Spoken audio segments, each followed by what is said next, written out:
অনেক সময় আল্লাহ আমাদেরকে অনেক কিছু দেন না, কারণ ওই না দেওয়ার মধ্যেই আল্লাহ আমাদের জন্য রহমত রেখেছে। হয়তো আমরা এমন কিছু জিনিস চেয়েছি, আমরা মনে করছি এটা আমাদের জন্য অনেক কিছু, এটা আমাদের জিন্দেগির জন্য অনেক মূল্যবান, কিন্তু আমরা জানি না ওই জিনিসটা আমাদের জীবন ধ্বংস করে দেবে। এটা আমি জানি না, কিন্তু আমার রব জানেন।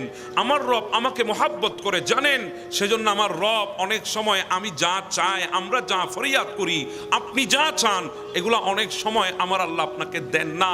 তার কারণ আল্লাহ আপনার জীবনকে ক্ষতির সম্মুখীন করেন না, আল্লাহ আপনাকে না দিয়ে আপনার উপর দয়া করেছেন আপনার অজান্তে। আপনি জানেন না আল্লাহ আপনাকে না দিয়ে কত বড় দয়া করেছেন। এজন্য যা পেয়েছেন আলহামদুলিল্লাহ বলবেন, যা পান নাই ওটা আমার জন্য মঙ্গল ছিল না, আমার জন্য ক্ষতি ছিল, এজন্য রব আমাকে দেয় নাই।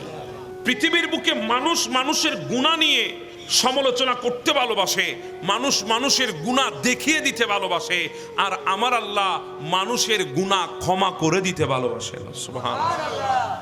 এজন্য একটা কথা মনে রাখবেন, পৃথিবীতে কোনো মানুষ যদি কোনো মানুষকে কোনো গুনার খোঁটা দেয়, সে গুনাহ করেছে, আপনি জানেন, আপনি তাকে খোঁটা দিয়েছেন, আপনি তাকে বলেছেন তুই অমুক গুনাহ করেছিস, তুই অমুক কাজ করেছিস, অমুক পাপাচারের মধ্যে তুই লিপ্ত, খোঁটা দিয়েছে খোঁটা। আমার নবী বলে ওই বান্দা দুনিয়া থেকে ততক্ষণ যাবে না যতক্ষণ না আল্লাহ তার দ্বারা ওই গুনাহটা না করাবে যেই গুনার খোঁটা সে মানুষকে দিয়েছে। এখন আমাদের দেশে অনেকে আছে না, আমরা বসলেই মানুষের গুনাহ নিয়ে মানুষকে সমালোচনা করি, প্রতিটা মুহূর্তে প্রতিটা ওয়াক্তে আমরা মানুষের সমালোচনা করি, মানুষের গুনাহ নিয়ে সমালোচনা করি, মানুষের বিষয় নিয়ে সমালোচনা করি। আমরা আমাদের গুলা চোখে দেখি না, আমরা মানুষের গুলা বেশি চোখে দেখি। কে কি করেছে এগুলা নিয়ে আমরা সারাদিন দোকান পাড়ে বসে বসে আমরা এগুলা বলি। ঘরের ভেতরে আমাদের মা বোন বলে, বাহিরে আমরা বলি। আজকে আপনি অমুকের গুনাহ নিয়ে আপনার খুব আনন্দ হচ্ছে, অমুক গুনাহ করেছে, সমাজ জেনেছে তার অপরাধ, আপনি খুব আনন্দ বোধ করতেছেন, আপনি আনন্দ চিত্তে মানুষের সামনে কথাগুলো আপনি তুলে ধরছেন, উপস্থাপন করছেন, বরঞ্চ সাথে কিছু মশলা টসল্লাও লাগাইছেন। কথা বলেন ঠিক না? সাথে কিছু নিচ থেকে কিছু অ্যাড করে আপনি মানুষের সামনে উপস্থাপন করছেন। আপনি যে কাজটা করছেন, আপনার এই কর্মের ফল কিন্তু খুব ভয়ানক, এই কর্মের ফল কিন্তু খুব ভয়ানক। আপনি একটু ধৈর্য ধরেন, একটু অপেক্ষা করেন, একটু সময়ের জন্য আপনি অপেক্ষা করেন, দেখবেন আপনি যে কাজটা করছেন এটার ফল বেশি ভালো হবে, বেশি ভালো হবে না। আপনি মানুষের বিরুদ্ধে বলা বন্ধ করে দেন। আপনার কাছে তাকত আছে, কোন একটা মানুষ কিছু বলেছে, আপনি সেটা ফেরাই দিতে পারবেন, ফেরাবেন না, আপনি চুপ হয়ে যান সেখানে, আপনি মুখ বন্ধ করে ফেলেন সেখানে। আপনার তাকত আছে, আপনি বলতে পারবেন, বলবেন না, নিজেকে সেখানে সামলান, বন্ধ করেন মুখকে।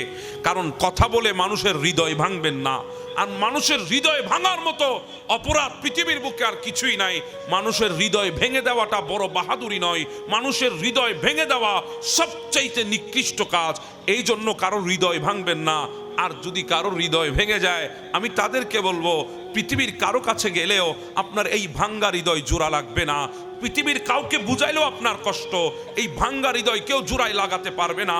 পৃথিবীতে কেউ নাই আপনার ভাঙ্গা হৃদয় জোড়া লাগাইতে, কিন্তু যখন আপনি আল্লাহর দরবারে ফরিয়াদ করবেন, একমাত্র আল্লাহ আছে আমাদের ভাঙ্গা হৃদয়কে জোড়া লাগাই দিতে। আর যে জিন্দেগিটা আপনি ব্যয় করছেন এটা ক্ষণস্থায়ী, এটাতে যা অর্জন করেছেন এগুলা সাময়িক, যা আপনার আছে এগুলা সাময়িক, ক্ষণস্থায়ী।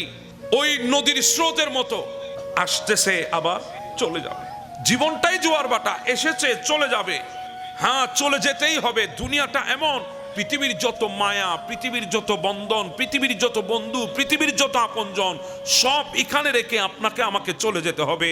হ্যাঁ চলে যেতে হবে এমন এক জায়গায় যেখানে আমাদেরকে একাই থাকতে হবে। আমরা মানুষ, আমরা সব সময় একাই ছিলাম, আমাদেরকে একাই থাকতে হবে। ওই একাকিত্বকে যদি আপনার শ্রেষ্ঠ বানাতে প্রয়োজন হয়, তাহলে বেশি বেশি আল্লাহর দরবারে তওবা করেন, গুনাহ মাফ করান, আল্লাহর কাছে চান, নেকি অর্জন করেন। যখন গুনাহ মাফ করে আল্লাহর দরবারে উপস্থিত হবেন, ওই একাকিত্ব জীবনের মধ্যে আমার আল্লাহর রহমত আপনার সঙ্গী হয়ে যাবে। সুবহানাল্লাহ। এজন্য আমি বলছি আপনাদেরকে, মনে কষ্ট নিয়েন না, এটাই সত্য।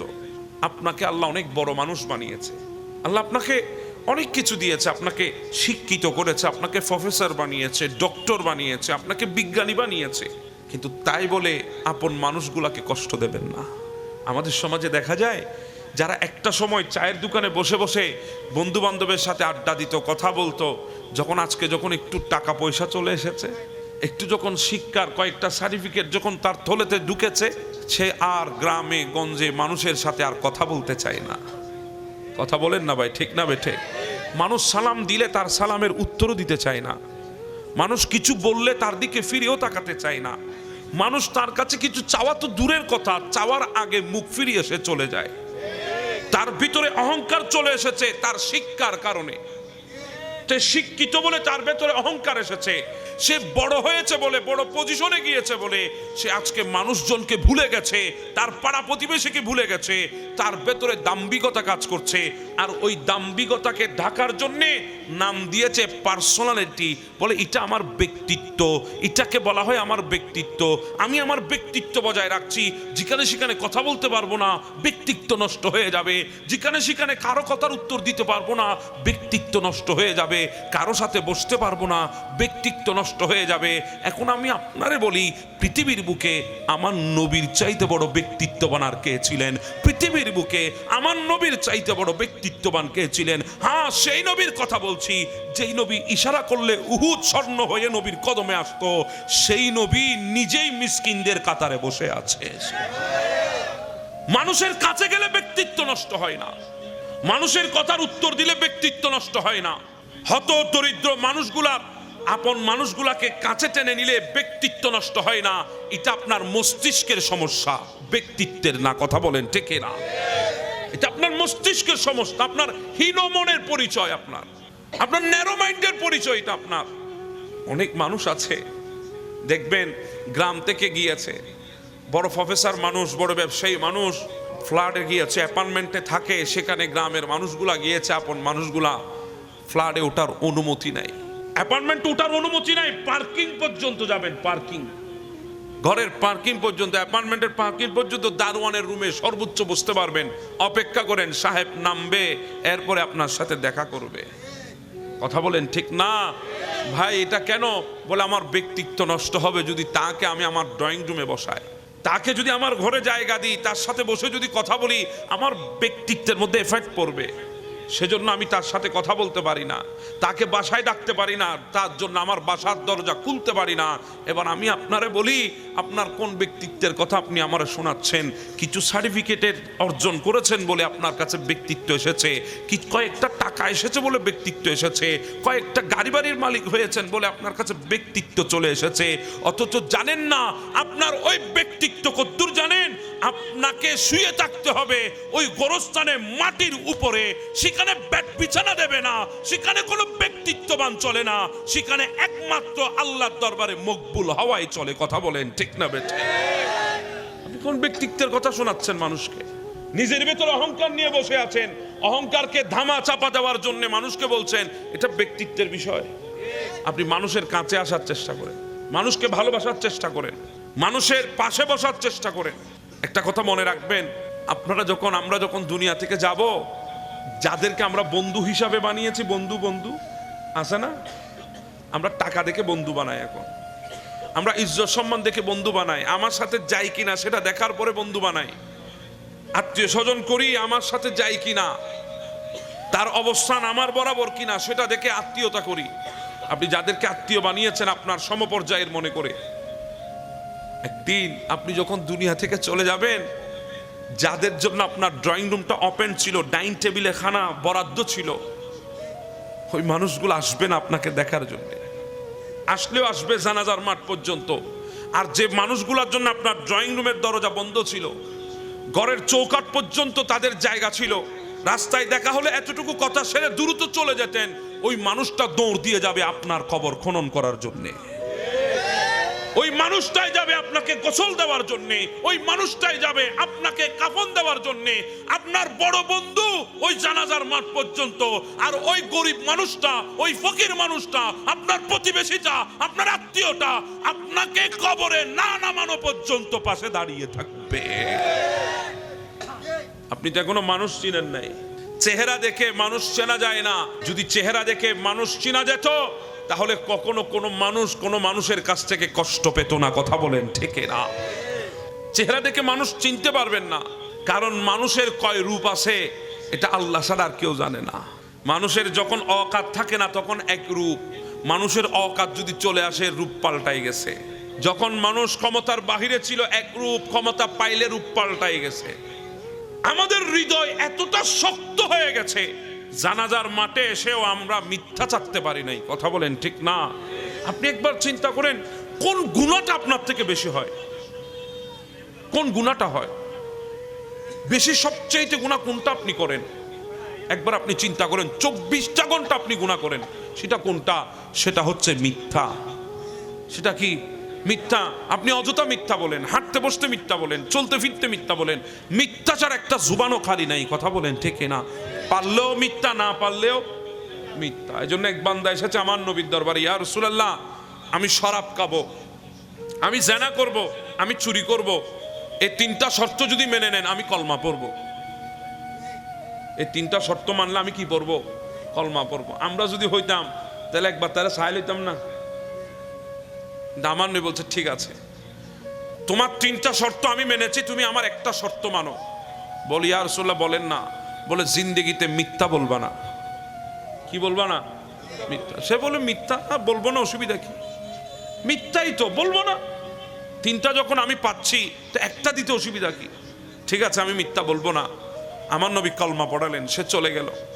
তার যখন শরাব খাওয়ার যখন নিয়তে এসেছে, মন যখন শরাব চায়, শরাবের বোতল যখন হাতে নিয়েছে, হঠাৎ করে চিন্তা করছে আমি তো বলেছি নবীকে মিথ্যা বলবো না, তো কাল হাসরের ময়দানে যদি আল্লাহ জিজ্ঞাসা করে বান্দা শরাব খেয়েছো, আমি তো মিথ্যা বলতে পারবো না, সত্য বলতে হবে।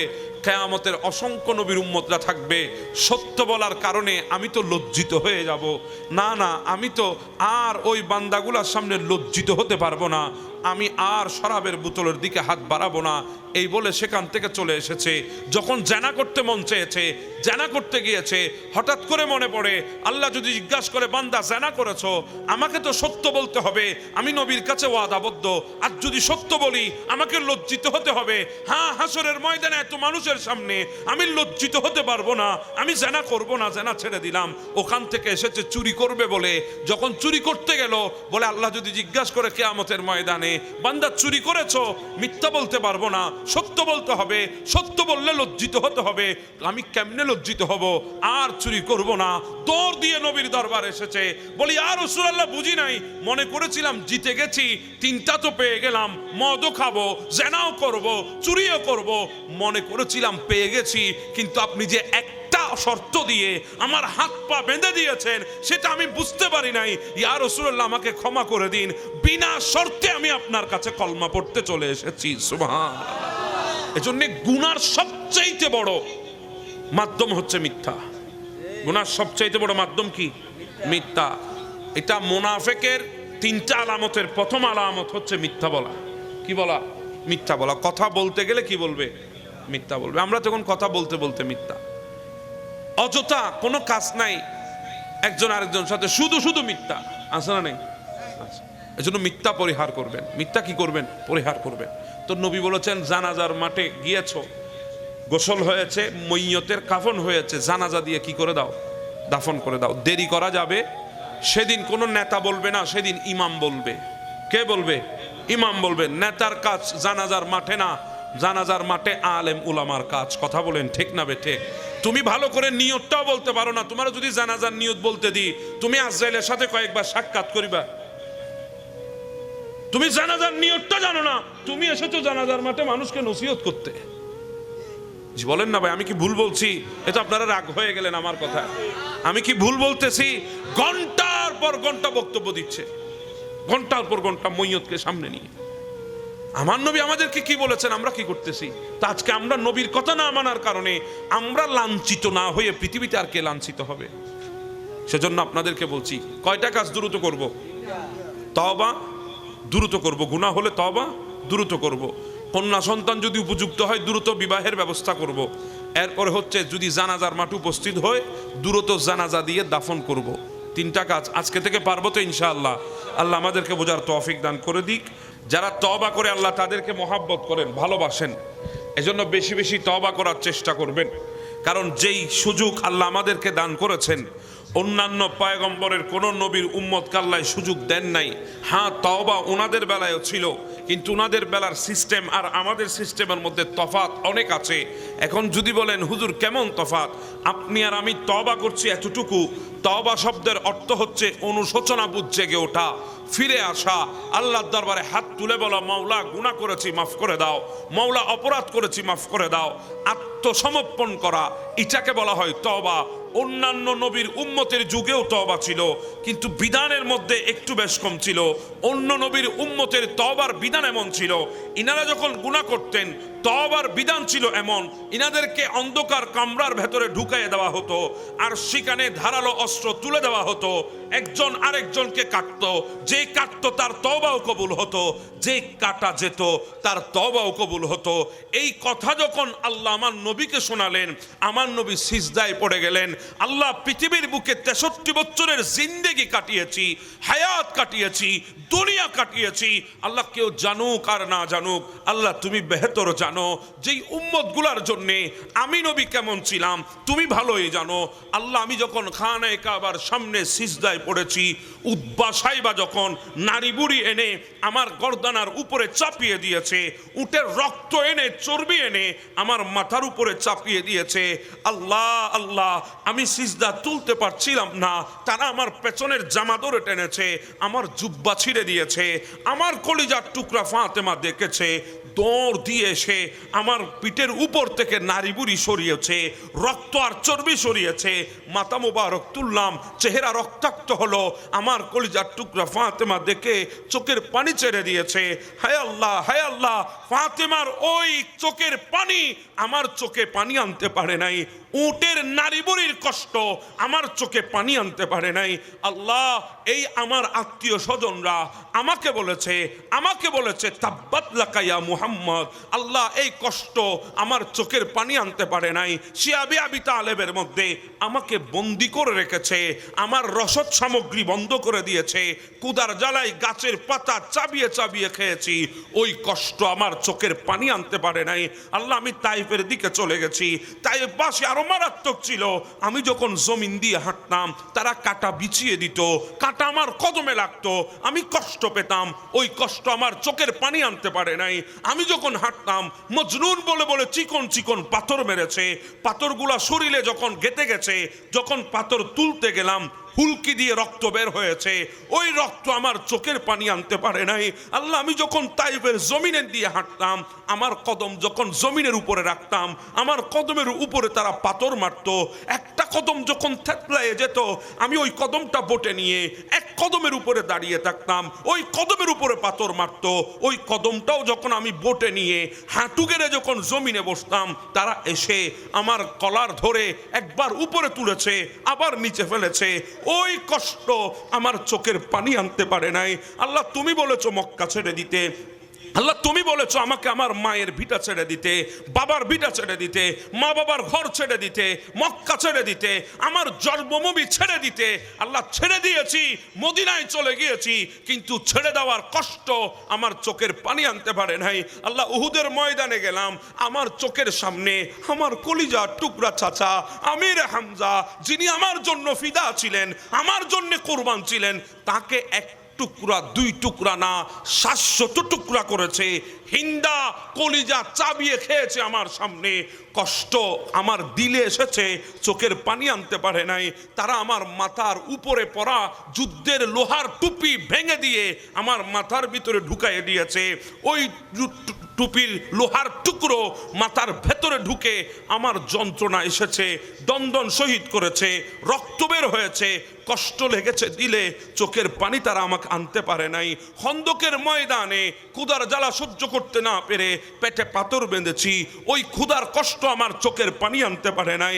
আমার মেয়ে ফাতেমার ঘরে 5 দিন চুলাতে আগুন জ্বলে নাই, আমার ঘরে 5 দিন চুলাতে আগুন জ্বলে নাই, ওই ক্ষুধার কষ্ট আমার চোখের পানি আনতে পারে নাই।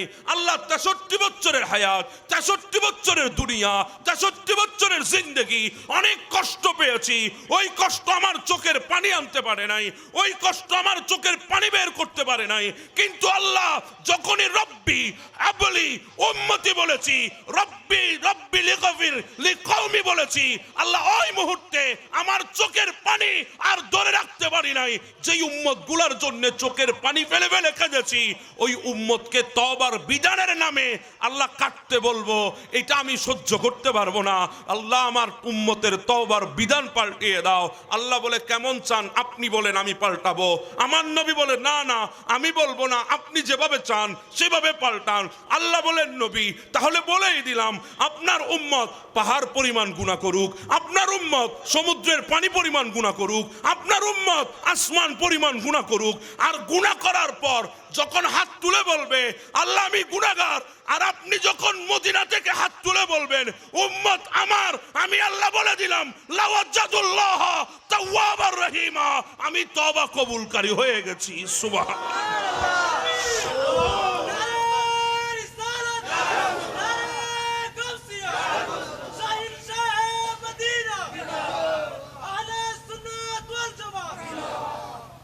হ্যাঁ হ্যাঁ, আমরা সেই নবীর উম্মত যেই নবীর একটা সিজদায় আল্লাহ তওবার বিধান পাল্টিয়ে দিয়েছে, লা তাকনাতু মির রাহমাতিল্লাহ বলে দিয়েছে।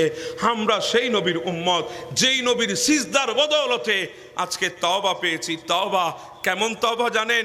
শুধু বলবো আল্লাহ গুনাহ করেছি মাফ করে দাও। আল্লাহ বলে এটাই চাচ্ছিলাম, এটাই চাচ্ছিলাম। ও নবী শোনাই দেন না তাদেরকে, নব্বি ইবাদি আন্নি আনাল গফুরুর রহিম। সুবহানাল্লাহ। আর একটু জোরে বলেন না সুবহানাল্লাহ। হ্যাঁ, তওবা এমন এক জিনিস, আপনি করবেন তওবা, আপনি করবেন ইস্তেগফার। আচ্ছা আমারে বলেন, পৃথিবীর বুকে আমার নবীর কোনো গুনাহ আছে? নবীর গুনাহ আছে এই কথা কেউ বিশ্বাস করলে তার ঈমান থাকবে? কিন্তু বড় আশ্চর্য বিষয় কি জানেন, আমার দেশের ইসলামী দলের নেতা বই লিখেছে লন্ডনের ভাষণ, সেই লন্ডনের ভাষণ নোট করেছে এক বইয়ের মধ্যে, ভলিউম বাই ভলিউম, সেখানে এক ভলিউমের মধ্যে লিখেছে, আমার কাছে মজুদ আছে, বলে আমার নবী দুষে গুণে ভরা রক্তে মাংসে গড়া। আওয়াজ এত ছোট হলে হবে না, একটু মহাব্বতে বলেন নাউজুবিল্লাহ। এত বড় মারাত্মক কথা কোন কাফের মুশরিক পর্যন্ত বলতে পারে নাই। কথা বলেন ঠিক না? তাদের মুখ দিয়ে বের হয়। কারণ কি জানেন, পৃথিবীর বুকে একদল আছে মুনাফিক, যারা নবীকে দেখেছে, নবীর কাছে এসেছে, কলমাও পড়েছে, নামাজও পড়েছে, আবার ভেতরে ভেতরে নবীর বিদ্বেষও ছিল। কথা বলেন ঠিক না? উবাই ইবনে সলুল যাকে বলা হয়, হ্যাঁ উবাই ইবনে সলুল নাই, কিন্তু তার কিছু হারামজাদা পৃথিবীর বুকে এখনো আছে। আমার নবীর কোনো গুনাহ নাই। শুধু আমার নবী না, পৃথিবীতে কোন নবী আলাইহিস সালামের কোনো গুনাহ নাই। সমস্ত নবী মাসুম। ইনাদের মাসুমিয়তের গ্যারান্টি নিয়েছেন কে? আল্লাহ। আমার নবীর কোনো গুনাহ নাই, কোন নবীর কোনো গুনাহ নাই। অথচ আমার নবী কি বলছেন দেখেন, আমার নবী বলছেন ইয়া আইয়ুহান নাস তুবু ইলাল্লাহ, হে মানুষ সকল তোমরা তওবা করো আল্লাহর দরবারে। কার দরবারে তওবা করো? আল্লাহর দরবারে। ফা ইন্নী আতুবু ইলাইহি ফিল ইয়াউমি মিয়াতা মাররাতিন, আমি নবীও আল্লাহর দরবারে তওবা করি দৈনিক 100 বার। কয়শো বার? আমার নবী তওবা করে কয়শো বার? 100 বার তওবা করে। কার দরবারে? এজন্য তাসাউফ যে শব্দ আমরা বলি, সুফিবাদের যেই শব্দ, যে ফাউন্ডেশন তাসাউফের উপরে, ওই তাসাউফের 4টা অক্ষর আছে। 4 অক্ষরের প্রথম অক্ষর হচ্ছে তা। এই তা অক্ষরের ডেফিনেশন দিতে গিয়ে আমার পিরানে পীর দস্তগীর আব্দুল কাদের জিলানী লিখছেন, এই তা মানে হচ্ছে তাওবা। যেই বান্দা বেশি বেশি তওবা করবে সেই বান্দা তত বেশি মকবুল হবে। সুবহানাল্লাহ। এজন্য পৃথিবীতে যত বুজুর্গ আছে সবাই আল্লাহর মকবুল হয়েছেন তওবার বিনিময়ে। কিসের বিনিময়ে? তওবা। আমার নবীও কয়শো বার করেছেন? তা আমার নবীর তো কোনো গুনাহ নাই। কেন করেছেন? কারণ নবীর কর্ম উম্মতের শিক্ষা। নবীর কর্ম উম্মতের শিক্ষা। আর আরেকটা কথা, আপনি তওবা করেছেন, আপনার গুনাহ না থাকলেও তওবার কারণে আল্লাহ আপনার ইজ্জত বাড়িয়ে দেবেন। সুবহানাল্লাহ। যেটাকে আমরা সংক্ষিপ্ত ভাষায় ইস্তেগফার বলি। হাঁটতে বসতে ইস্তেগফার করা, হাঁটতে বসতে কি করা? ইস্তেগফার করা। আপনারা ইস্তেগফার করবেন বেশি বেশি, ইস্তেগফারের ফজিলত আছে। অসুবিধা হবে আপনাদের? মাশাআল্লাহ, আমার ভাই কারি আরমান রহমান সাহেবের তশরিফ এনেছেন, আল্লাহ ভাইয়ের তশরিফ আবারকে কবুল করুক। ওলামা ইকরাম আসতেছেন, আপনারা একটু বসেন। হয়তো আমাকে বেশিক্ষণ ভালো লাগবে না, আমি তারপরও কিছু কথা বলার চেষ্টা করতেছি। অসুবিধা হচ্ছে আপনাদের? পৃথিবীর বুকে একজন হাদিস বিশারদ ছিলেন, একটা মাযহাবের বড় ইমাম ছিলেন, যার নাম ছিল হযরত ইমাম আহমদ ইবনে হাম্বল রাদিয়াল্লাহু তাআলা। সুবহানাল্লাহ বলেন। ইমাম আহমদ ইবনে হাম্বল, যার সিনার মধ্যে 12 লক্ষ হাদিস মুখস্থ ছিল। আর একটু জোরে বলেন না সুবহানাল্লাহ। আমার বাবারা, সাইয়েদনা ইমাম আহমদ ইবনে হাম্বল হাম্বলি মাযহাবের ইমাম, ইনি একদিন হাদিস সংরক্ষণ করার জন্য সফরে বের হয়েছেন। প্রান্ত থেকে প্রান্তরে সফর করছেন। ইনি যেতে যেতে যেতে, শীতের রাত ছিল, কনকনে শীত, এমন শীত হাট থেকে মাংস জড়ে যায়। ইনি শীতের রাতে বের হয়েছেন। যেতে যেতে অনেক দিন সময় অতিবাহিত হলো। একটা সময় আসলো, ইনি এমন এক জায়গার মধ্যে গেলেন যেখানে তেমন ঘরবাড়ি নাই, তেমন কোনো বসত বাড়ি নাই, মানুষজন নাই, গ্রামগঞ্জ নাই। উনি একটা মসজিদ দেখলেন। ওই মসজিদে ইশারের নামাজ আদায় করেছেন। ইশারের নামাজ আদায় করে উনি মসজিদের মধ্যে এক পাশে বসে বসে আল্লাহর নবীর হাদিস তেলাওয়াত করতেছে।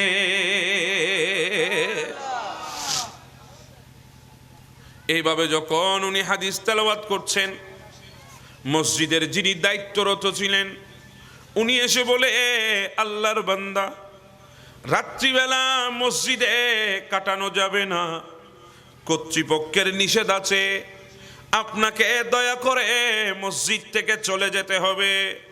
ওই বান্দা ইমাম আহমদ ইবনে হাম্বলকে চেনে নাই। ইমাম আহমদ ইবনে হাম্বলও নিজে পরিচয় দেয় নাই। ওনার কথাই উনি আস্তে করে উঠে মসজিদ থেকে বের হয়ে গেলেন। রাস্তার মধ্যে যখন গেলেন, হঠাৎ করে দেখতেছে এমন ভাবে তীব্র ঠান্ডা হাওয়া ওনার শরীরের মধ্যে লাগতেছে। ওনার শরীরের মধ্যে মনে হচ্ছে হাড্ডি থেকে গোশত জড়ে যাবে। উনি কাঁপতেছে। একদিকে বয়স হয়ে গেছে, বৃদ্ধ মানুষ, আর একদিকে প্রচন্ড ঠান্ডা, সহ্য করতে কষ্ট হচ্ছে। ইনি আস্তে আস্তে করে সামনে গেলেন। যাওয়ার পরে দেখতেছে একটা দোকান আছে, দোকান। ওই দোকানের মধ্যে একজন যুবক রুটির খামির বানাচ্ছে আর চুলার উপরে রুটিগুলা সেকতেছে। উনি ওই যুবকের কাছে গেলেন, গিয়ে বলে, বাবা, তোমার তো আগুন জ্বালানো আছে, একটু কি আমাকে সুযোগ দিবা? আমি তোমার আগুন কানা থেকে একটু উষ্ণতা নেব, শীতের রাতে একটু নিজে গরম হব আগুনের তাপে, একটু কি সুযোগ তুমি আমাকে দিবা? ওই যুবক ইমাম আহমদ ইবনে হাম্বলকে চেনে নাই। উনি এক কথাই বলে দিলেন, হুজুর, কেন না, আপনি আগুন থেকে উষ্ণতা নেবেন, এতে আমার অসুবিধা কোথায়? অবশ্যই আপনি নিতে পারবেন, সমস্যা নাই। ইমাম আহমদ ইবনে হাম্বল তিনি আগুন থেকে উষ্ণতা নিচ্ছেন, আগুন থেকে তাপ নিচ্ছেন, আর দোকানের ভেতর ওই যুবক রুটির খামির বানায়। যতক্ষণ খামির বানায় ততক্ষণ বলে আস্তাগফিরুল্লাহ, যতক্ষণ খামির বানাই ততক্ষণ বলে আস্তাগফিরুল্লাহ, যতক্ষণ খামির বানাই ততক্ষণ বলে আস্তাগফিরুল্লাহ। এইভাবে হামের তৈরি হয়ে গেল। এবার যখন রুটি বানাতে বসলেন, রুটি যখন বানাচ্ছিলেন, রুটি বানাতে বানাতে যতক্ষণ রুটি বেলে ততক্ষণ বলে আস্তাগফিরুল্লাহ, যতক্ষণ রুটি বেলে ততক্ষণ বলে আস্তাগফিরুল্লাহ।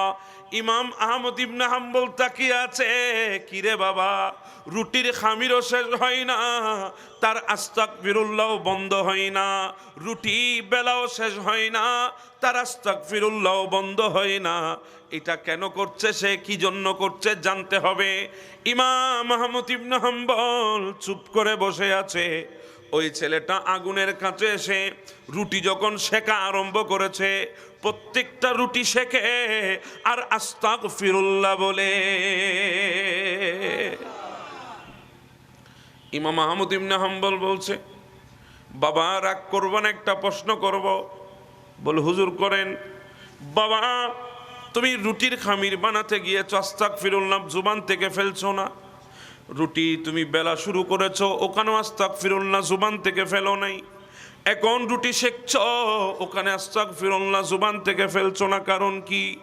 ওই যুবক ডাক দিয়ে বলে, হুজুর আমি আমার গোটা জিন্দেগি এই হায়াত পর্যন্ত আমি শুধু আস্তাগফিরুল্লাহর জিকির করেছি, গোটা জিন্দেগি আমি ইস্তেগফার করেছি, প্রতিটা মিনিট প্রতিটা সেকেন্ড ইস্তেগফারের মধ্যে আমি ব্যয় করেছি। ইমাম আহমদ ইবনে হাম্বল বলে, এটার বিনিময়ে কি পেয়েছো? বলে হুজুর এই আমলের বিনিময়ে আমি যখনই আল্লাহর দরবারে হাত তুলেছি, আমার আল্লাহ আমার দোয়া কবুল করে নিয়েছে। যতবার মাওলাকে ডাক দিয়েছি ততবার দোয়া কবুল। হুজুর আমি এখন যেই জিনিসের জন্য দোয়া করি, ওই দোয়াটা আল্লাহর দরবারে কি হয়ে যায়? কবুল হয়ে যায়। বলে হুজুর আমাকে মানুষ মুস্তাজিবুদ দাওয়া বলতেছে। তখন ইমাম আহমদ ইবনে হাম্বল বলে, বেটা এত সহজ না মুস্তাজিবুদ দাওয়া হওয়া, হাত তুললে দোয়া কবুল, এটা এত সহজ কথা না। বলে হুজুর সত্যি বলছি, আমি যখন হাত তুলি আমার দোয়া আল্লাহ কবুল করেন। এই জিন্দেগিতে আল্লাহ আমার কোনো দোয়া ফেরত দেয় নাই। মানুষেরা আমার কাছে এসে এসে দোয়া চায়, আমি তাদের জন্য দোয়া করি। ইমাম আহমদ ইবনে হাম্বল বলে, না না, তোমার এমন কোন দোয়া আছে যেই দোয়া আল্লাহ এখনো কবুল করে নাই? ওই যুবক বলে, হ্যাঁ আমার একটা দোয়া আছে যা আল্লাহ কবুল করে নাই। ইমাম আহমদ ইবনে হাম্বল বলে, বেটা তাহলে কিভাবে তুমি বুঝলা তুমি মুস্তাজিবুদ দাওয়া? দোয়া করলে দোয়া কবুল হবে, তোমার তো একটা দোয়া কবুল হয় নাই, দোয়াটা কি? বলে হুজুর আমার ওই দোয়া ছিল, আমি আল্লাহর কাছে দোয়া করেছি, মাওলা রে আমি জিন্দেগিতে তোমার নবীকে দেখি নাই, মাওলা আমি জিন্দেগিতে তোমার নবীর কোনো সাহাবী দেখি নাই, মাওলা আমি জিন্দেগিতে তোমার নবীর কোনো আওলাদ দেখি নাই, কিন্তু মাওলা আমি যেই জমানায় আছি এই জমানার মধ্যে একজন হাদিস বিশারদ আছে, একজন বড় ইমাম আছে। আল্লাহ আমার ইচ্ছা আমি ওই ইমামকে একবার চোখে দেখব। বলে ওই ইমামকে? বলে ওই ইমামের নাম হচ্ছে আহমদ ইবনে হাম্বল।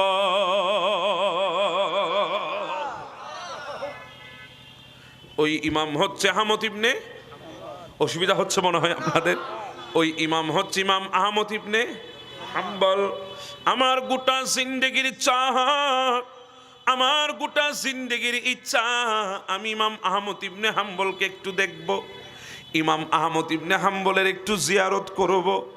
হুজুর এই দোয়াটা আল্লাহ আমার এখনো কবুল করে নাই, এই জন্য আমি এখনো ইমাম আহমদ ইবনে হাম্বলকে দেখি নাই। ইমাম আহমদ ইবনে হাম্বল বলতেছে, বেটা তুমি ইমাম আহমদ ইবনে হাম্বলকে দেখলে চিনবা? বলে না হুজুর আমি তো জিন্দেগিতে দেখি নাই, কিভাবে চিনব? বলে আমি যদি তোমাকে বলি তিনি কে, যদি চিনাই দিই তুমি কি বিশ্বাস করবা? বলে হুজুর আপনার চেহারা দেখে মনে হয় আপনি কখনো মিথ্যা বলবেন না, আপনি কখনো মিথ্যা বলবেন না, আপনার চেহারা দেখে মনে হয় যা বলবেন, জি বলেন না, সত্য বলবেন, মিথ্যা বলবেন না। তখন ইমাম আহমদ ইবনে হাম্বল বলে, বেটা তুমি একটু কষ্ট করে আমার দিকে তাকাও, আমি হচ্ছি ইমাম আহমদ ইবনে হাম্বল।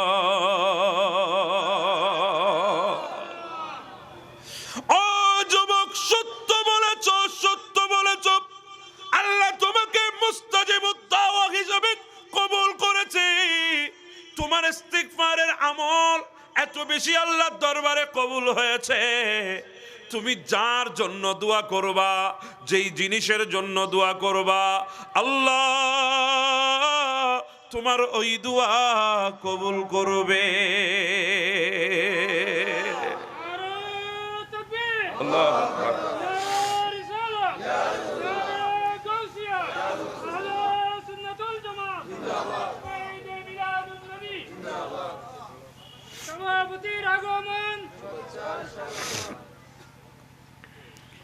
اللهم صل على سيدنا مولانا محمد وعلى آل سيدنا مولانا محمد। আমাদের সম্মুখে আজকের মাহফিলের সম্মানিত সভাপতি আব্দুল মালেক ও আব্দুল মোতালেব চৌধুরী দলের মধ্যে সম্মানিত প্রতিষ্ঠাতা আলহাজ আব্দুল মোতালেব চৌধুরী সাহেব, আমাদের মাহফিলে আগমন করেছে, আমরা অন্তর থেকে ওনাকে ধন্যবাদ জানাই, ধন্যবাদ জানাই। আসসালামু আলাইকুম। এখানে কি করে দিয়ে ওটা চেয়ারটা দিকে করে اللهم صل على سيدنا محمد لا إله إلا الله لا إله إلا الله پڑھیے لا إله إلا الله لا إله حسبي ربي جل لا ما في قلبي غير الله حسبي ربي جل لا ما في قلبي غير الله نور محمد صلى الله نور محمد صلى الله پڑھیے لا إله إلا الله کہ لا إله إلا الله لا إله يا رحيم يا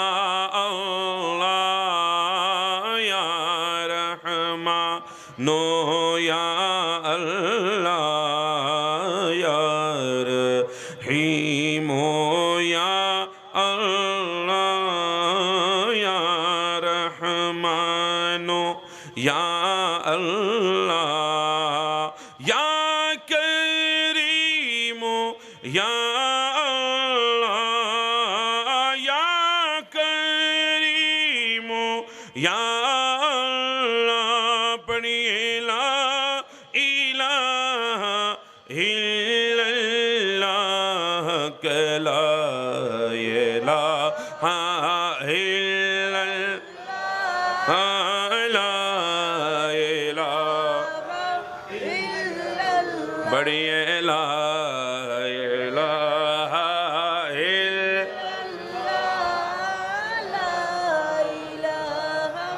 إلا لا إله إلا الله محمد رسول الله সবাই বলি সাল্লাল্লাহু। আপনাদের অসুবিধা হচ্ছে? ইস্তেগফারের কারণে দোয়া কি হয়? জি বলেন কি হয়? আবার মনে রাখবেন, যখন আল্লাহর দরবারে যা চাওয়া হয় সবগুলো পাওয়ার নাম অনেক সময় রহমত না, অনেক সময় না পাওয়ার নাম রহমত, অনেক সময় না পাওয়ার নাম রহমত। এখন আপনি বলবেন হুজুর না পাওয়ার নাম রহমত কেমনে? না পাওয়ার মধ্যে রহমত কেমনে? আমরা তো জানি পাওয়ার মধ্যে কি রহমত, না পাওয়ার মধ্যে রহমত কেমনে? আপনাকে যদি কোনো একটা ছোট্ট বাচ্চা যদি এসে বলে আমাকে হাতে একটা ছুরি দেন, আপনি কি ছুরিটা দেবেন? না। আপনি জানেন বাচ্চাটা চেয়েছে, ভালো কথা, তার চাহত পূরণ করা দরকার, তাও ভালো কথা, কিন্তু সে ছুরি চেয়েছে, ছুরিটা তার জন্য ক্ষতিকর, ছুরিটা তার ক্ষতি করবে, ছুরিটা সে নিয়ে হয়তো ক্ষতির সম্মুখীন হবে, সেজন্য আপনি ছুরিটা কখনো তাকে দেবেন না। তা আমরা আল্লাহর দরবারে অনেক কিছু চাই, অনেক সময় আল্লাহ আমাদেরকে অনেক কিছু দেন না, কারণ ওই না দেওয়ার মধ্যেই আল্লাহ আমাদের জন্য রহমত রেখেছে। হয়তো আমরা এমন কিছু জিনিস চেয়েছি, আমরা মনে করছি এটা আমাদের জন্য অনেক কিছু, এটা আমাদের জিন্দেগির জন্য অনেক মূল্যবান, কিন্তু আমরা জানি না ওই জিনিসটা আমাদের জীবন ধ্বংস করে দেবে। এটা আমি জানি না, কিন্তু আমার রব জানেন, আমার রব আমাকে মহাব্বত করে জানেন, সেজন্য আমার রব অনেক সময় আমি যা চাই, আমরা যা ফরিয়াদ করি, আপনি যা চান, এগুলো অনেক সময় আমার আল্লাহ আপনাকে দেন না। তার কারণ আল্লাহ আপনার জীবনকে ক্ষতির সম্মুখীন করেন না, আল্লাহ আপনাকে না দিয়ে আপনার উপর দয়া করেছেন আপনার অজান্তে। আপনি জানেন না আল্লাহ আপনাকে না দিয়ে কত বড় দয়া করেছেন। এজন্য সব সময় পাওয়ার নাম রহমত নয়, কিছু সময় না পাওয়ার নাম রহমত, কিছু সময় না পাওয়ার মধ্যে রহমত আছে। এজন্য যা পেয়েছেন আলহামদুলিল্লাহ বলবেন, যা পান নাই ওটা আমার জন্য মঙ্গল ছিল না, আমার জন্য ক্ষতি ছিল, এজন্য রব আমাকে দেয় নাই। কথা বলেন ঠিক না? এজন্য বলছিলাম ইস্তেগফারের কারণে দোয়া কি হয়ে যায়? কবুল হয়ে যায়, আল্লাহর দরবারে দোয়া কবুল হয়। তো আমরা আজকে থেকে বেশি বেশি কি করব? ইস্তেগফার করব, তওবা করব আল্লাহর দরবারে। এজন্য মায়েশা সিদ্দিকা রাদিয়াল্লাহু তাআলা হাদিস বর্ণনা করছেন, আমার নবী পাক আলাইহিস সালাম বর্ণনা করেছেন। মায়েশা সিদ্দিকা বলছেন, আল্লাহর নবী ইরশাদ করেছেন, ইন্নাল আবদা ইযা ইতারাফা বিযানবি সুম্মা তাবা আল্লাহু আলাইহি, যখন একজন বান্দা যখন গুনাহ করেছে, গুনাহ করার পরে ওই বান্দা যখন আল্লাহর দরবারে তওবা করেছে, আমার আল্লাহ বান্দার তওবা কবুল করে নিয়েছেন। কিন্তু তওবার মধ্যে একটা শর্ত আছে, ইয়া আইয়ুহাল্লাযীনা আমানু তুবু ইলাল্লাহ তাওবাতান নাসুহা। একগ্রতার সহিত তওবা হতে হবে, একনিষ্ঠতার সহিত, ইখলাসের সহিত তওবা হতে হবে। আল্লাহ আমি তওবা করছি, আমাকে মাফ করে দাও, জিন্দেগিতে আর গুনাহ করব না। আপনি আল্লাহর দরবারে তওবা করেন, আল্লাহর দরবারে আপনি তওবা করেন গুনাহ থেকে, আল্লাহ আপনাকে মাফ করে দেবেন। পৃথিবীর বুকে মানুষ মানুষের গুনাহ নিয়ে আলোচনা করতে ভালোবাসে, মানুষ মানুষের গুনাহ নিয়ে সমালোচনা করতে ভালোবাসে, মানুষ মানুষের গুনাহ দেখিয়ে দিতে ভালোবাসে, আর আমার আল্লাহ মানুষের গুনাহ ক্ষমা করে দিতে ভালোবাসেন। সুবহানাল্লাহ। এজন্য একটা কথা মনে রাখবেন, পৃথিবীতে কোনো মানুষ যদি কোনো মানুষকে কোনো গুনার খোঁটা দেয়, সে গুনাহ করেছে, আপনি জানেন, আপনি তাকে খোঁটা দিয়েছেন, আপনি তাকে বলেছেন তুই অমুক গুনাহ করেছিস, তুই অমুক কাজ করেছিস, অমুক পাপাচারের মধ্যে তুই লিপ্ত, খোঁটা দিয়েছে খোঁটা। আমার নবী বলে ওই বান্দা দুনিয়া থেকে ততক্ষণ যাবে না যতক্ষণ না আল্লাহ তার দ্বারা ওই গুনাহটা না করাবে যেই গুনার খোঁটা সে মানুষকে দিয়েছে। এখন আমাদের দেশে অনেকে আছে না, আমরা বসলেই মানুষের গুনাহ নিয়ে মানুষকে সমালোচনা করি, আছে না নাই? আমরা মানুষের সমালোচনা করি, প্রতিটা মুহূর্তে প্রতিটা ওয়াক্তে আমরা মানুষের সমালোচনা করি, মানুষের গুনাহ নিয়ে সমালোচনা করি, মানুষের বিষয় নিয়ে সমালোচনা করি। আমরা আমাদের গুলা চোখে দেখি না, আমরা মানুষের গুলা বেশি চোখে দেখি। কথা বলেন ঠিক না? একটা কথা মনে রাখবেন, আল্লাহ কখন কার উপর দয়া করে আপনি আর আমি বলতে পারবো না।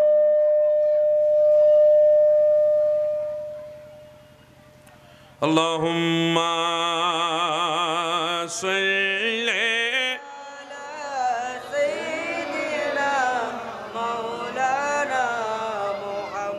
وعلى آل سيدنا مولانا محمد। একটু আমার দিকে মনোযোগ দেন। এই বাবা আওয়াজগুলো একটু বন্ধ করুন।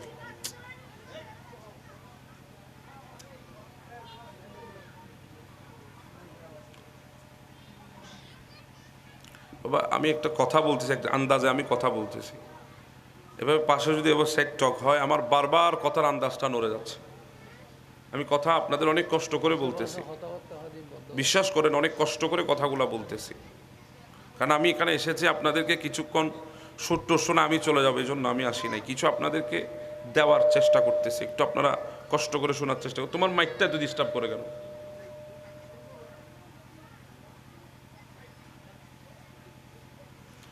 আল্লাহুম্মা সাল্লি আলা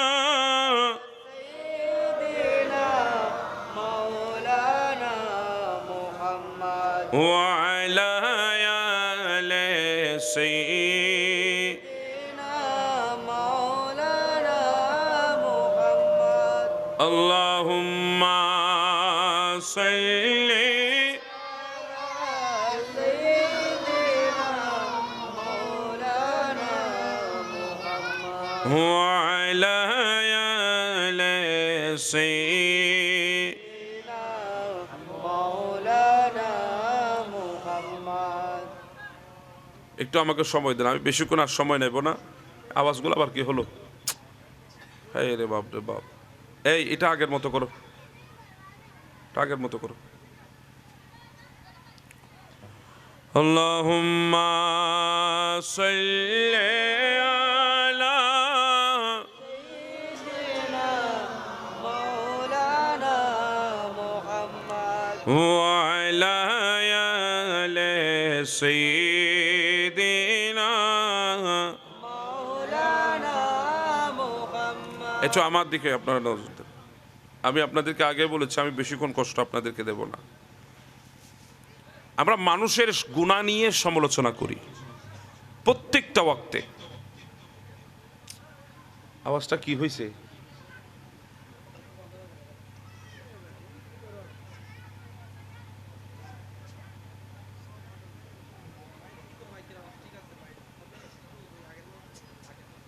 প্রথমে ঠিক ছিল তো, কি হলো আবার?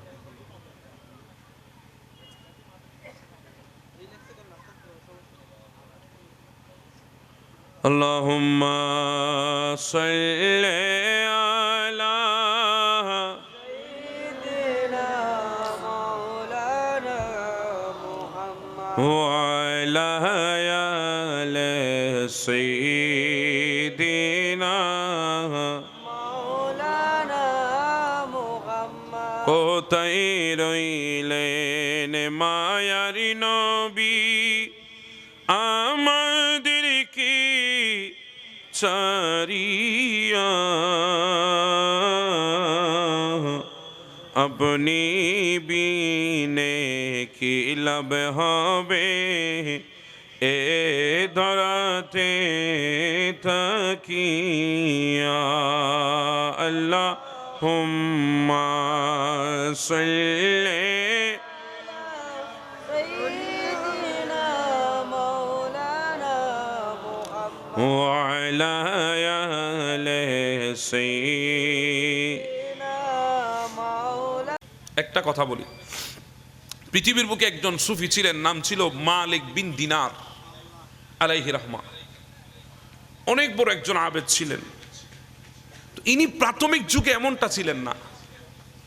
তো ইনি একদিন দাঁড়িয়ে যখন ওসিয়ত করছিলেন ওনার পাড়া প্রতিবেশী বন্ধু বান্ধবকে, তখন একজন উঠে বলে, হুজুর আমরা যদ্দূর শুনেছি আমাদের বাপ দাদা থেকে আপনি কিন্তু প্রাথমিক যুগে একজন শরাবী ছিলেন। কি ছিলেন? শরাবী মানে মদ পান যারা করে তাদেরকে আমরা কি বলি? শরাবী বলি, মদুদি বলি। শরাবী ছিলেন। এখন এত বড় বুজুর্গ কেমনে হলেন? আমার বাবারা, মালিক বিন দিনার চোখের পানি ছেড়ে দিয়েছে, ডাক দিয়ে বলে, যুবক তুমি তো অনেক পুরানো কথা আমাকে মনে করিয়ে দিয়েছ, হৃদয়ের অনেক ব্যথা আমাকে মনে করিয়ে দিয়েছ। যুবক সত্য বলেছ, আমি তো একজন শরাবী মানুষ ছিলাম।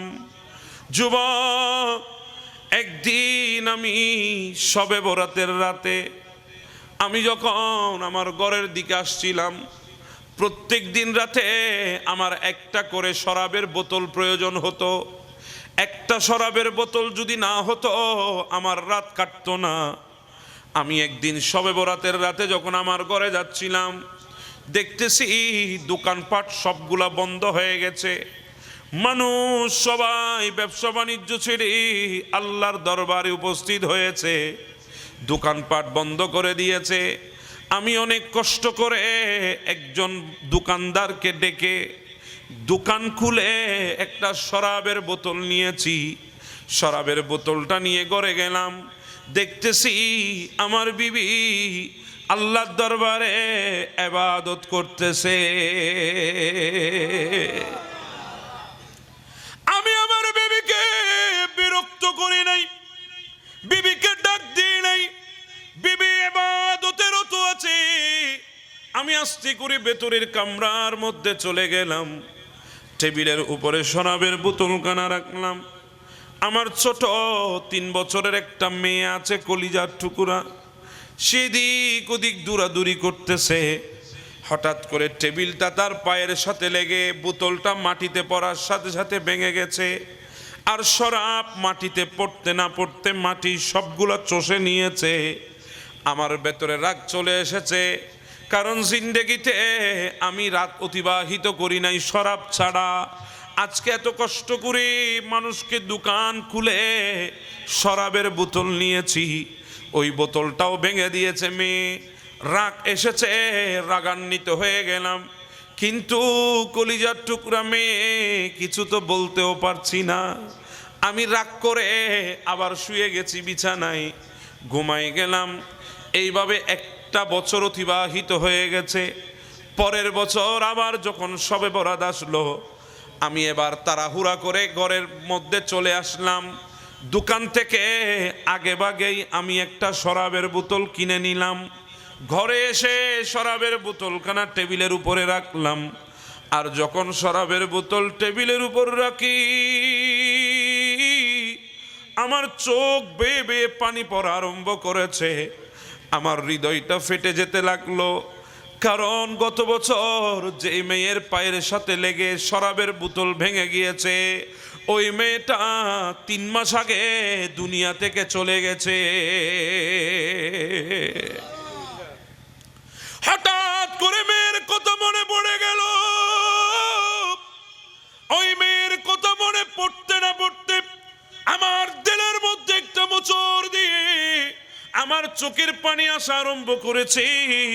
আমার চোখ দিয়ে পানি পড়তেছে। আমি এতটুকুর মধ্যে শরাবের বোতলের দিকে আর হাত বাড়াই নাই। আমি ঘুমিয়ে গেলাম। ঘুমের মধ্যে হঠাৎ দেখলাম বিরাট একটা ময়দানের মধ্যে আমি দাঁড়িয়ে আছি। এক পাশে একটা লাইন ধরেছে, কোথায় যাবে জানি না। আমি গিয়ে তাদের পেছনে লাইনে দাঁড়িয়েছি। হঠাৎ করে দেখি একটা বিরাট কালো সাপ আমার দিকে তেড়ে তেড়ে আসতেছে। যখন আমার দিকে আসা আরম্ভ করেছে, আমি ভয় পেয়ে গেলাম। আমি দৌড়াতে লাগলাম সামনের দিকে। দৌড়াতে দৌড়াতে একজন বৃদ্ধকে পেয়ে গেলাম। ওই বৃদ্ধকে ডাক দিয়ে বললাম, বাবারে আমার একটু বাঁচান এই সাপের হাত থেকে। তখন বৃদ্ধ লাঠি নিয়ে সাপের সাথে মোকাবেলা শুরু করেছে, কিন্তু কিছুক্ষণ পর দেখা যায় ওই বৃদ্ধটাকে সাপ মেরে ফেলেছে। সাপের আঘাতে বৃদ্ধটা মারা গেছে। বৃদ্ধটা সাপের সাথে পারে নাই।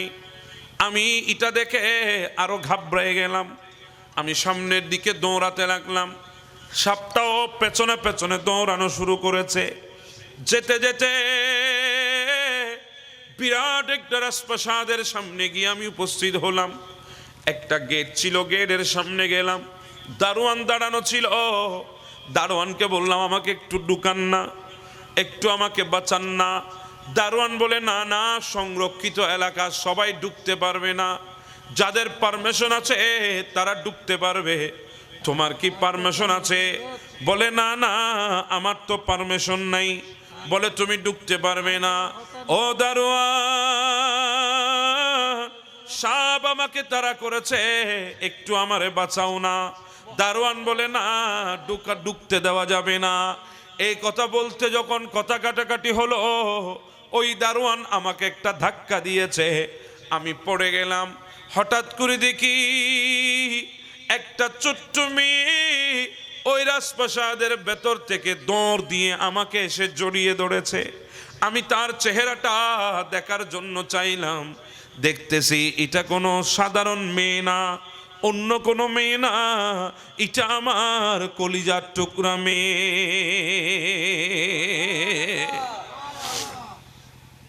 আমার কলিজার টুকরা কন্যা, আমার কলিজার টুকরা মেয়ে আমাকে জড়িয়ে ধরেছে। আমি বললাম, মা, সাপটা আমার পিছু নিয়েছে। তখন ওই মেয়ে এক হাতে আমাকে জড়িয়ে ধরেছে, আরেক হাতে সাপটাকে মেরে ফেলেছে।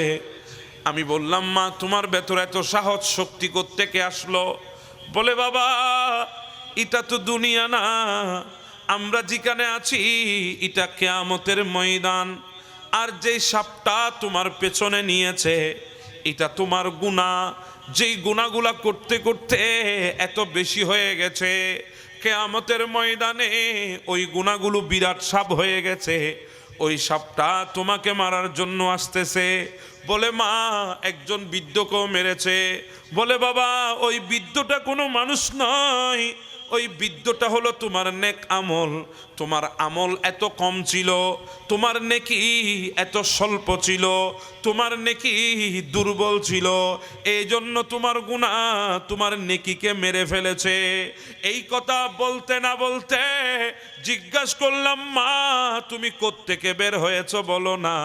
বলে, বাবা, এটা সাধারণ কোনো রাজপ্রাসাদ নয়, আমার মতো যত মাসুম দুনিয়া থেকে আল্লাহর ডাকে সাড়া দিয়ে চলে এসেছে, আল্লাহ তাদের জন্য রাজপ্রাসাদ বানিয়েছে, এখানে কেউ ঢুকতে পারে না।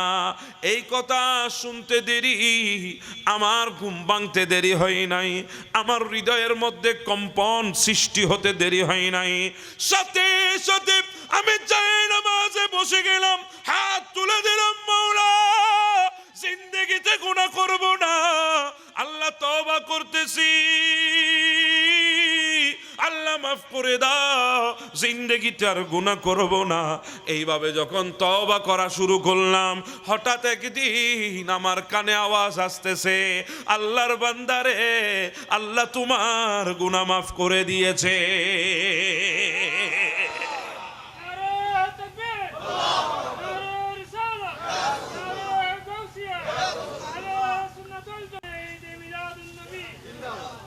ক্ষমা যদি চাও কবু পাপ দরিয়ায়, ক্ষমা করে দিবে প্রভু ক্ষমা বিলায়, ক্ষমা বিলায়। দরবারে কেন তার হাত পাতো না, প্রভুর প্রেমে মন সারা দাও না, বান্দা প্রভুর প্রেমে মন সারা দাও। একটু মোহাব্বত নিয়ে, হৃদয়ের জানালাটা খুলে দাও না, হৃদয়ের জানালাটা খুলে দাও না, প্রভুর প্রেমে মন সারা দাও। অসীম ক্ষমতা যার হাতের উপর, যার নামে বেয়ে যায় যার নানর, যার নানর। আল্লাহ আল্লাহ রবে সবে দিওয়ানা, প্রভুর প্রেমে মন সারা দাও। বান্দা প্রভুর প্রেমে মন সারা দাও। হৃদয়ের জানালাটা খুলে দাও না, হৃদয়ের জানালাটা খুলে দাও না, প্রভুর প্রেমে মন। সারা দাও আল্লাহু আকবার বলেন, আল্লাহু আকবার। আমরা তওবা করব কার দরবারে? আমাদের এই অনিশ্চিত যেই জীবন, যেই জীবনের মধ্যে আমরা আছি, এই জীবন নিশ্চিত না অনিশ্চিত? আল্লাহুম্মা সাল্লি আলা সাইয়্যিদিনা মাওলানা মুহাম্মদ ওয়া আলা আলি সাইয়্যিদিনা। মাওলানা মুহাম্মদ কোথায় আছেন দয়াল নবী, আমাদেরকে সারিয়া আপনি বিনে কি লাভ হবে এ দরাতে থাকিয়া। আল্লাহুম্মা সাল্লি সাইয়্যিদিনা মাওলানা মুহাম্মদ ওয়া আলা আলি সাইয়্যিদিনা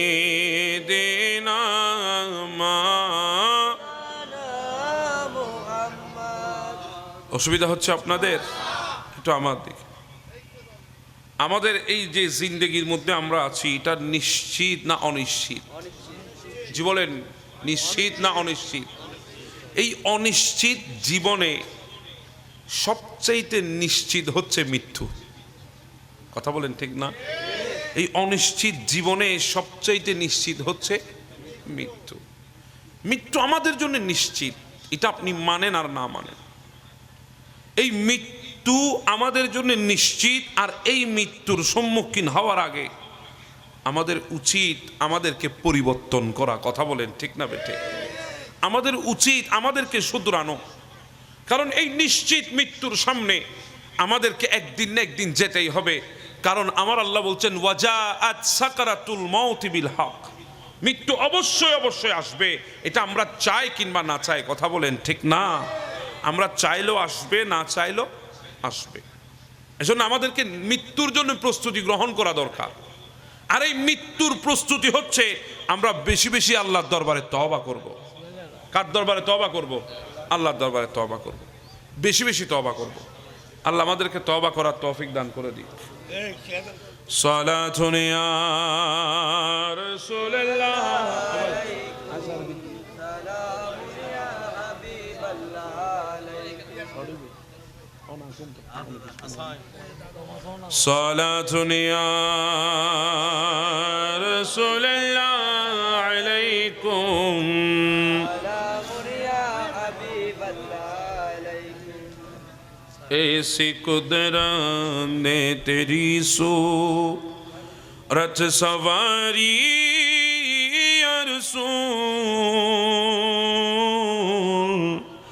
दोनों आलम को हुई है शक्ल प्यारी या रसूल। सलातुन या रसूलल्लाह अलैकुम सलाम। ইয়া হাবিবাল্লাহ আলাইহি আল্লাহ আমাদেরকে বোঝার তৌফিক দান করে দিক। অসংখ্য অতিথিবৃন্দ তশরিফ এনেছেন, আমি আর আমার কথা লম্বা করব না। আমি অতিথিবৃন্দদের আগমনকে স্বাগতম জানাচ্ছি। ইনশাআল্লাহ অল্প কিছুক্ষণের মধ্যে আমাদের আজকের মাহফিলের প্রধান আকর্ষণ তশরিফ আনবেন। আপনারা সে পর্যন্ত বসবেন, অতিথিরা কথা বলবেন, ততক্ষণ আপনারা শুনবেন। আমি আপনাদের কাছে এতটুকু আহ্বান করব, আমরা সব সময় বেশি বেশি তওবা করব। কার দরবারে? আল্লাহর দরবারে। শুরুতে বলছিলাম কয়টা কাজ দ্রুত করতে হবে? তিনটা কাজ। কয়টা কাজ? তিনটা। একটা হলো গুনাহ হলে দ্রুত কি করতে হবে? তওবা করতে হবে। হায়াতের কোনো গ্যারান্টি নাই। দ্বিতীয় নাম্বার, যদি আপনার ঘরে যদি কোনো কন্যা সন্তান থাকে, আমার নবী বলছেন দ্রুত তার বিবাহের ব্যবস্থা করে দাও। দ্রুত তার বিবাহের ব্যবস্থা, দিনদার ইমানদার ফরহেজগার মুত্তাকি সন্তান দেখে বিবাহের ব্যবস্থা করে দাও। টাকা দেখে না, বিল্ডিং দেখে না। আমাদের সমাজে তো এখন এমন অবস্থা হয়েছে, ছোট্ট ছোট্ট কিছু মেয়ে টাকার দিকে তাকিয়ে ওই টাকলাল্লয় পর্যন্ত বসাই দেয়, আছে না নাই? একটা মানুষ হইতে প্রয়োজন আছে, কথা বলেন, আছে না নাই? যে তুই কেন বুঝলি তো আবার জানি আর তো সমস্যা আছে না। আমি এখন বই কেনা আছি আল্লাহ চিন্তা করে দিয়ে দিন ডিস্টার্বের মধ্যে। আল্লাহ আমাদেরকে বোঝার তৌফিক দান করুক। একটা মানুষের বিষয় আছে, দেখবেন শুধু টাকার দিকে দেখে দৌড়াবেন না। এই পর্যন্ত যে টাকা সম্পদের দিকে তাকিয়ে মানুষজন আত্মীয়তা করেছে, আত্মীয়তার বন্ধনে আবদ্ধ হয়েছে, দেখবেন আপনার মেয়েকে যখন টাকাওয়ালার সাথে বিয়ে দিয়েছেন, আপনি নিশ্চিত থাকেন একদিন না একদিন আপনাকে লাঞ্ছিত হতেই হবে। কথা বলেন ঠিক না? আপনি টাকা নাই, পয়সা নাই, ব্যাংক নাই, ব্যালেন্স নাই, ধন নাই, দৌলত নাই, একজন দিনদারের সাথে মেয়ে বিয়ে দেন, দেখবেন ইজ্জত আপনার মেয়েও পাবে, আপনিও পাবেন। কথা বলেন না ভাই, ঠিক না বে ঠিক? এজন্য আমার নবী বলেছেন, যখনই উপযুক্ত মেয়ে হয়েছে, দিনদার, ইমানদার, ফরহেজগার, মুত্তাকি দেখে মেয়েকে ওই বান্দার সাথে, ছেলের সাথে আকদে সপর্দ করবা, দ্রুত বিয়ের ব্যবস্থা করবা। কয়টা কাজ? 3 নাম্বার, যদি কোনো মানুষ মারা যায়, মইয়তের যদি গোসল হয়ে গেছে, কাফন হয়ে গেছে, আমার নবী বলে আর দেরি করা যাবে না, দ্রুত তাকে জানাজা দিয়ে দাফন করো। দ্রুত তাকে জানাজা দিয়ে কি করো? দাফন করো। এখন তো আমরা জানাজার মাঠে এক একটা বড় বড় সমাবেশ বানিয়েছি, কথা বলেন ঠিক না বে ঠিক? বিরাট বিরাট সমাবেশ বানিয়েছি। ওখানে অনেক নেতাকে দেখলাম ওই জানাজার মাঠে লাশ সামনে নিয়ে মিথ্যা প্রতিশ্রুতি দিতে পর্যন্ত তাদের সিনা কাঁপছে না, কথা বলেন ঠিক না বে ঠিক? আমাদের হৃদয় এতটা শক্ত হয়ে গেছে, জানাজার মাঠে এসেও আমরা মিথ্যা চাটতে পারি নাই, কথা বলেন ঠিক না? আপনি একবার চিন্তা করেন, কোন গুনাহটা আপনার থেকে বেশি হয়? কোন গুনাহটা হয় বেশি? সবচেয়ে গুনাহ কোনটা আপনি করেন? একবার আপনি চিন্তা করেন, 24টা ঘন্টা আপনি গুনাহ করেন, সেটা কোনটা? সেটা হচ্ছে মিথ্যা। সেটা কি? মিথ্যা। আপনি অযথা মিথ্যা বলেন, হাঁটতে বসতে মিথ্যা বলেন, চলতে ফিরতে মিথ্যা বলেন, মিথ্যাচার একটা জুবানও খালি নাই, কথা বলেন ঠিক না? পারলেও মিথ্যা, না পারলেও মিথ্যা। এই জন্য এক বান্দা এসেছে আমার নবীর দরবারে, ইয়া রাসূলুল্লাহ, আমি শরাব খাবো, আমি জেনা করব, আমি চুরি করব, এই 3টা শর্ত যদি মেনে নেন আমি কলমা পড়ব। এই 3টা শর্ত মানলে আমি কি পড়ব? কলমা পড়ব। আমরা যদি হইতাম তাহলে একবার তারা সাহেল হইতাম না?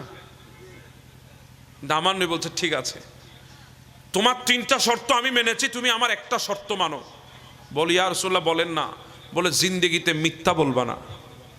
কি বলবা না? মিথ্যা। সে বলে, মিথ্যা বলবো না, অসুবিধা কি? মিথ্যাই তো, বলবো না।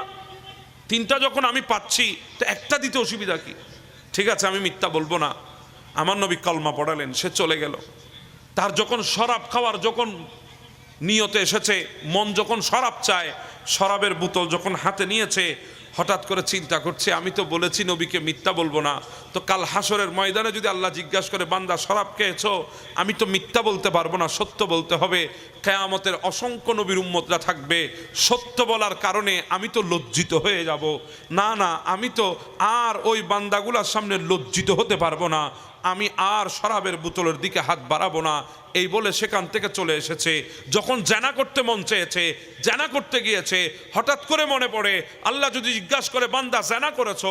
আমাকে তো সত্য বলতে হবে, আমি নবীর কাছে ওয়াদাবদ্ধ। আর যদি সত্য বলি আমাকে লজ্জিত হতে হবে। হ্যাঁ, হাসরের ময়দানে এত মানুষের সামনে আমি লজ্জিত হতে পারবো না, আমি জানা করব না, জানা ছেড়ে দিলাম। ওখান থেকে এসেছে চুরি করবে বলে, যখন চুরি করতে গেল, বলে আল্লাহ যদি জিজ্ঞাসা করে কিয়ামতের ময়দানে, বান্দা চুরি করেছো? মিথ্যা বলতে পারবো না, সত্য বলতে হবে, সত্য বললে লজ্জিত হতে হবে। আমি কেমনে লজ্জিত হব? আর চুরি করব না। দৌড় দিয়ে নবীর দরবার এসেছে। বলি, ইয়া রাসূলুল্লাহ, বুঝি নাই, মনে করেছিলাম জিতে গেছি, 3টা তো পেয়ে গেলাম, মদও খাবো, জেনাও করব, চুরিও করব, মনে করেছিলাম পেয়ে গেছি, কিন্তু আপনি যে একটা শর্ত দিয়ে আমার হাত পা বেঁধে দিয়েছেন সেটা আমি বুঝতে পারি নাই। ইয়া রাসূলুল্লাহ, আমাকে ক্ষমা করে দিন, বিনা শর্তে আমি আপনার কাছে কলমা পড়তে চলে এসেছি। সুবহানাল্লাহ। এজন্য গুনার সবচাইতে বড় মাধ্যম হচ্ছে মিথ্যা। গুনার সবচাইতে বড় মাধ্যম কি? মিথ্যা। এটা মুনাফিকের 3টা আলামতের প্রথম আলামত হচ্ছে মিথ্যা বলা। কি বলা? মিথ্যা বলা। কথা বলতে গেলে কি বলবে? মিথ্যা বলবে। আমরা তখন কথা বলতে বলতে মিথ্যা। অযথা কোনো কাজ নাই, একজন আরেকজনের সাথে শুধু শুধু মিথ্যা, আছে না নেই? আচ্ছা, এজন্য মিথ্যা পরিহার করবেন। মিথ্যা কি করবেন? পরিহার করবেন। তো নবী বলেছেন, জানাজার মাঠে গিয়েছো, গোসল হয়েছে, মইয়তের কাফন হয়েছে, জানাজা দিয়ে কি করে দাও? দাফন করে দাও। দেরি করা যাবে? সেদিন কোনো নেতা বলবে না, সেদিন ইমাম বলবে। কে বলবে? ইমাম বলবে। নেতার কাজ জানাজার মাঠে না, জানাজার মাঠে আলেম উলামার কাজ। কথা বলেন ঠিক না বেঠে?